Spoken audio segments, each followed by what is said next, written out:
Yaşar müəllim, oyunları bir detallı izahına, müzakirəsinə keçəcəyik. Keçməmişdən əvvəl təbii ki, sizə verəcəyim, ünvanlayacağım suallar var. Dinamo komandası bugün qələbə qazanıb. Öncə təbrik edirəm, inamlı qələbə qazandı. Qələbə üzərindən yox, ümumiyyətlə Dinamodakı son durum, son vəziyyətlə bağlı fikirləriniz maraqlı olar bizim üçün. Bildiyiniz kimi Dinamo komandası gənclərdən təşkil olunmuş komandadır. Bu komandanın heyətində İskəndər Cavadov Bakı Futbol Akademiyasının gəncləri əksəriyyət təşkil edirlər. Və bu futbolçular 300-ə qədər gənc Bakı və ətraf kəndlərindən biz Dinamonun və İskəndər Cavadov Bakı Futbol Akademiyasına bu futbolçuları cəlb etmişik. Heç kimin tanımadığı bu gəncləri biz bu günləri Azərbaycan futboluna tanıtmaq, onları gələcəkdə Azərbaycanın milli komandasına qədər yüksəltmək. Yəni bu günləri futbolun əsas strategiyası heç kimin tanımadığı bu gəncləri futbola gətirmək və Azərbaycan futboluna qazandırmaqdır. Və biz də bu strategiyamıza uyğun olaraq bu işlərimizi qururuq. Çox xoşdur ki, bu günləri bir neçə futbolçumuz Premyer Liqanın heyətində, bir çox futbolçularımız isə artıq milli komandamızın heyətinə cəlb olunublar. Bu günlərə əsas işimiz həmin bu gəncləri Azərbaycan futboluna qazandırmaqdır. Yaşar müəllim, Azərbaycan futbolunun əsas problemlərindən biri zaman-zaman hər kəs müzakirə edir. Uşaq futboludur, uşaq futbolda hər kəs danışır, amma əmələ gələndə təəssüf ki, biz o hərəkətliliyi görə bilmirik. Və uşaq futbolunda nə xoş ki, planları dediniz, təqdir olunandır. Amma uşaq futbolu bilirik ki, kifayət qədər maliyyə tələb edən bir sahədir.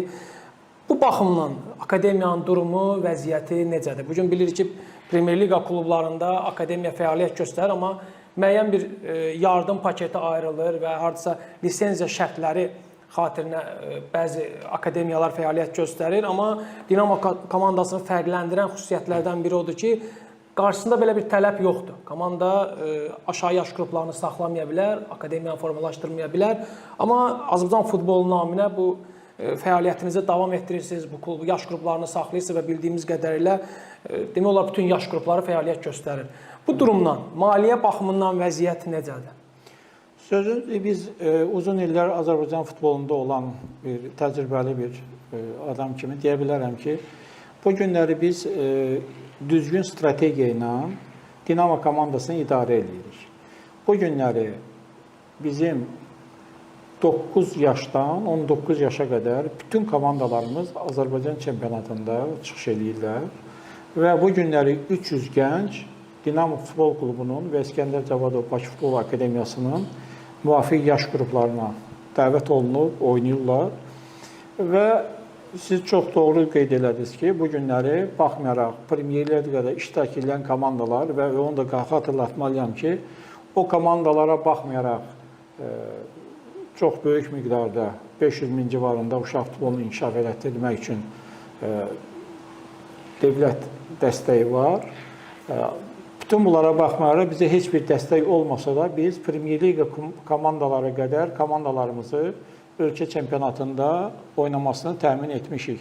Bugün Dinamo komandasının heyətində məhz o gənclər, 14 nəfər o gənclər çoxluq təşkil edirlər. Biz heç bir maddi dəstək gözləmədən, heç kimdən nəsə ummadan başımızı salıb Azərbaycanda futbolun inkişafı ilə məşğul olub. İndi bunu kimlər görürsə, kimlər görmürsə və onu deyim ki, bu günləri Azərbaycan futbolunun siyasətini tapşıran insanlar, digərləri, yəni biz kimliyindən asılı olmayaraq, bizə dəstək olub olmamağından asılı olmayaraq, biz bu günləri bu 300 gənclə Azərbaycan çempionatına çıxış edirik. Və bu günləri əsas məqsədimiz, dediyim kimi, bu gəncləri Azərbaycan futboluna qazandırmaqdır. Yaşar müəllim, kifayət qədər iri çapda işdir və sayda böyükdür, 300. Təbii ki, siz ummursunuz, gözləmirsiniz, amma Azərbaycan futboluna cavabdeh olan AFFAdır, federasiyadır. Məncə həm də federasiya maraqlı olmalıdır bu işdə və lazım olan dəstəyini göstərməlidir. Hər hansı addım atılırmı, ən azından bir diqqət qayğı varmı? Federasiyanın rəhbərliyinin sözündə niyyəti futbol haqqında xoşdur və elə bu yaxınlarda Azərbaycan futbolunun inkişafı ilə bağlı qəbul olmuş strategiyada orada məhz uşaq futbolunun inkişafı ilə bağlı çox hamımızın sevindirən müəyyən qərarlar qəbul olunubdur. Amma iş ondadır ki, bu günləri Azərbaycan futbolunun inkişafına da müəyyən maliyyə dəstəyi lazımdır. Və bu günləri bütün bu işləri də federasiyanın gücündə deyil ki, bütün bu işləri aparmaqda. Ona görə də mənə gəlir ki, uşaq futbolunun inkişafı ilə bağlı dövlətin siyasi iradəsi ortada olmalıdır. Bu günləri iş adamlarını bura cəlb etməklə və uşaq futbolunun inkişafı ilə bağlı əgər sahibkarların futbolun inkişafına dəstəyi olmasa, tək federasiya səviyyəsində bu məsələləri həll etmək çox çətindir. Ona görə ki, uşaq futbolunun inkişafı ilə bağlı bunların təlim məşq toplanışları, xarici turnirləri, beynəlxalq yarışlarda iştirak etməsi, bunlar çox böyük vəsaitdir. Çox vaxt bizdə məsələn futbolda haqqında anlayışı olmayan insanlar elə başa düşürlər ki, futbol elə sadə bir idman. Bu bir futbolunun yetişməsi üçün, məsələn biz bilirsiniz, bizim çox gözəl Fransanın və İspaniyanın, Lens və Atletico Madrid komandanın akademiyalarında bizim akademiyanın yetirmələri kifayət qədər uzun müddətli təlim məşq toplanışlar keçiblər. Onların futbol sirlərini biz müəyyən mənada futbolçularımız öyrəniblər. Və biz baxmışıq ki, orada uşaq futboluna qayğı, diqqət və onların inkişafı üçün dövlət və federasiya hansı işləri görür.